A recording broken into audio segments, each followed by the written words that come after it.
Hello, and welcome back to Ask a Newsworker. In this video, we're going to talk about press conferences.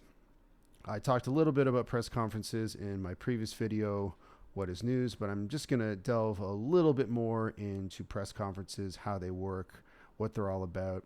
There's a lot to cover here, so I don't think I'm going to get it all in one video. I don't want the video to be too long per se, but I'm just going to get into a little bit about the role of press conferences, how they fit into the news business, how much news is derived from them, and so on. So many people are probably aware what a press conference is.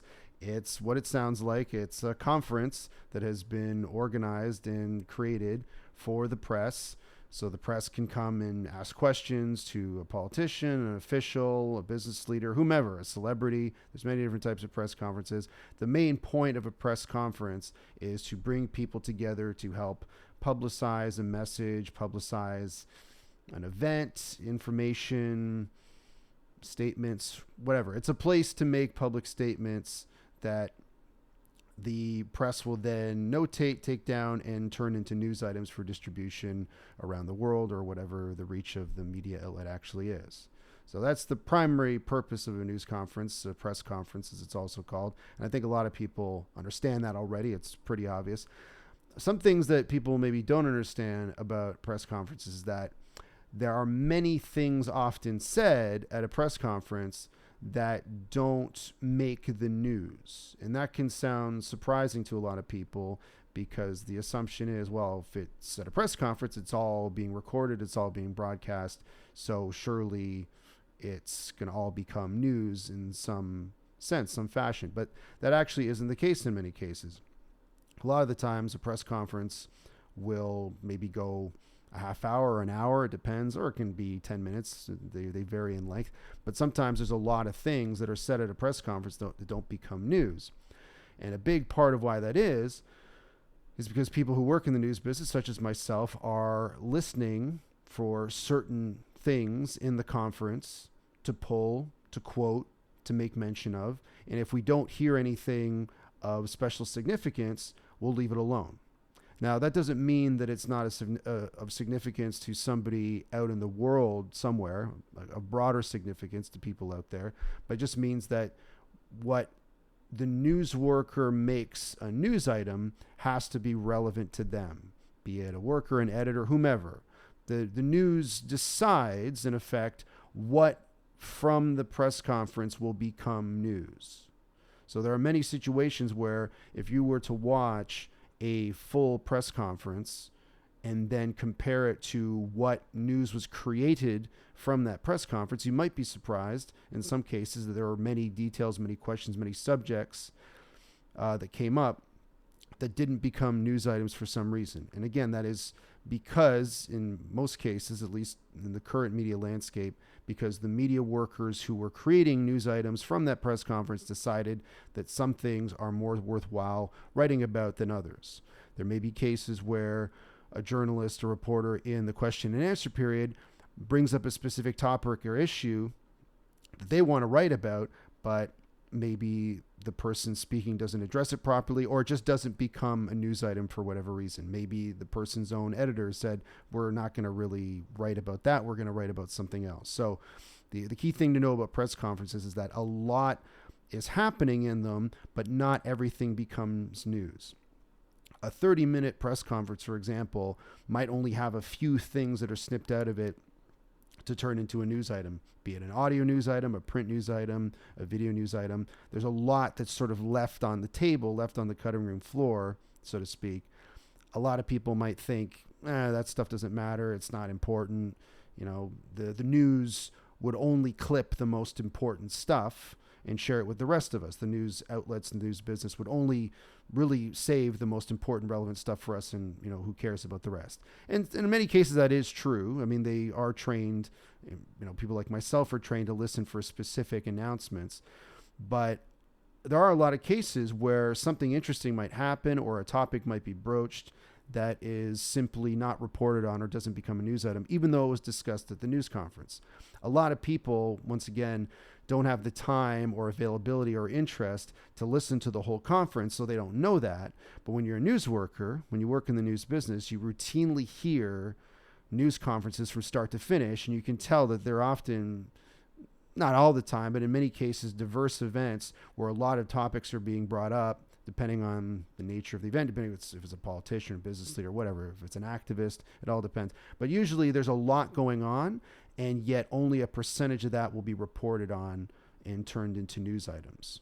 So what I'm trying to emphasize to you, the viewer, in this video is that a lot of things happen at press conferences, but it doesn't all become news. So just because it was spoken at a press conference doesn't mean it will become news. And that's an important thing to realize, because there may be situations where people think, well, I don't know why this is a news item. I don't know why that's the news item. I don't know why they're not talking about this in the news because, it was brought up at the press conference, or it could have been.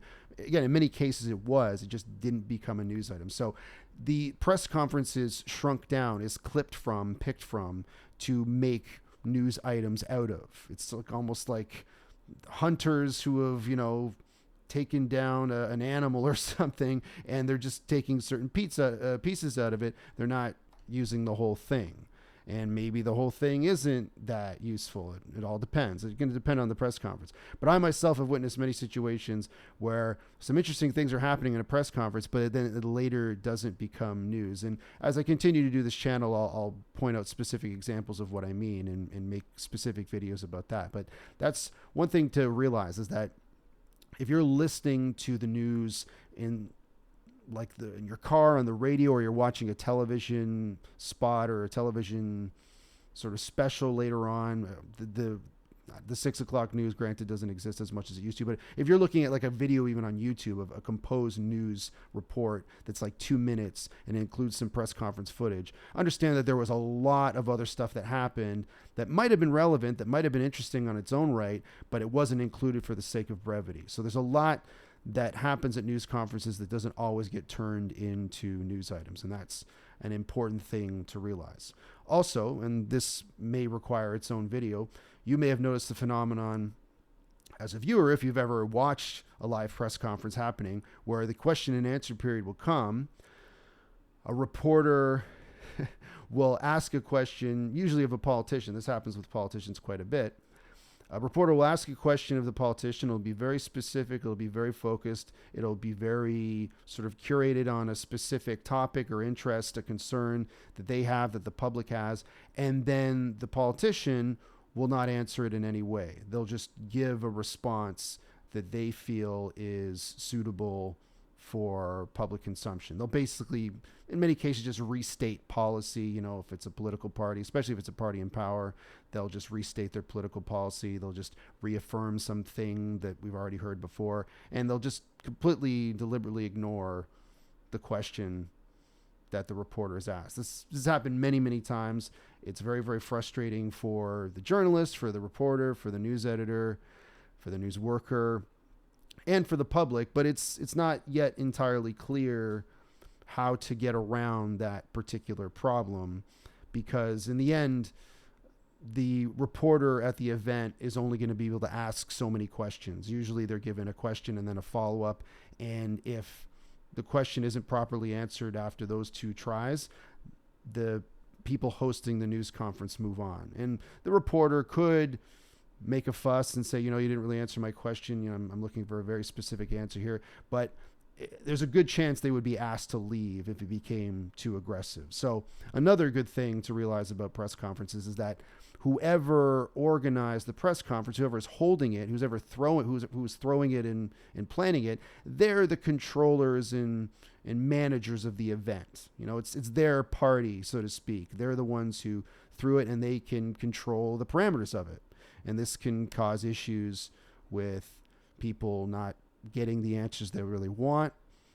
There's an accusation often leveled at the press that, you're not really getting the answers that we want as members of the public. It can be very tough because there is something called media training, which I will get into another video, where politicians, business leaders, and many people who are public facing, who are routinely, habitually going in front of cameras and microphones, they have been trained on how to react to specific questions. They have been trained to say, don't take the bait, just restate this very firm, clear, and sort of nuance-free statement. Just restate the thing that you're supposed to say, and don't take the bait of the journalist who's trying to get real answers out of you. So I would say have some sympathy for the press to some degree, because it can actually be famously difficult to get a straight answer, especially out of an elected official or a business leader of any sort. There's other ways you can get to the truth that are more complicated than going through the press conference, but not everybody has those means. Not everybody has those skills. Again, there's more risk involved. Press conferences arguably don't always accomplish much besides just allowing a forum for the speaker in question to get out their message or to get out their statement. It's not, unfortunately, a place where a lot of great challenges take place, or there a lot of truth is truly uncovered. But again, it's a big topic, and I'll get into some of these further details in later videos. For the sake of this video, I just want people to understand that the press conference is a very complex and multi-layered thing. There's a lot going on, and a lot of what happens in a press conference will not actually make the news. So if you're curious to know everything that went down at a particular press conference, you're going to have to watch the whole thing, even if it's an hour. And again, sometimes it is boring, sometimes it is repetitive, and sometimes there is nothing of real value beyond what's clipped. But sometimes there is. So the clip is a small portion of a much bigger section, of a much bigger offering that doesn't always get reported on or even noted upon. Although with the rise of social media, the rise of YouTube, you'll see a lot more people saying, hey, what about this part of the press conference? Let's talk about this. And they'll pursue that on their own channels, their own commentary, their own time. But press conferences have a lot going on. A lot more than might be obvious to someone who's just listening to the radio in their car or watching a 2-minute video on YouTube. So press conferences, they're where a lot of news gets broken, but not everything that appears in a press conference is broken as news, if that makes any sense. So again, I'll be repeating some of this stuff. I'll be getting into further detail in future videos, but I just wanted to do this video on press conferences and what they're all about. If you have any questions, if you have any comments, if you have any feedback, please let me know. Write me some comments, write me an email. I'd love to hear from you. And until next time, thanks for watching Ask a Newsworker.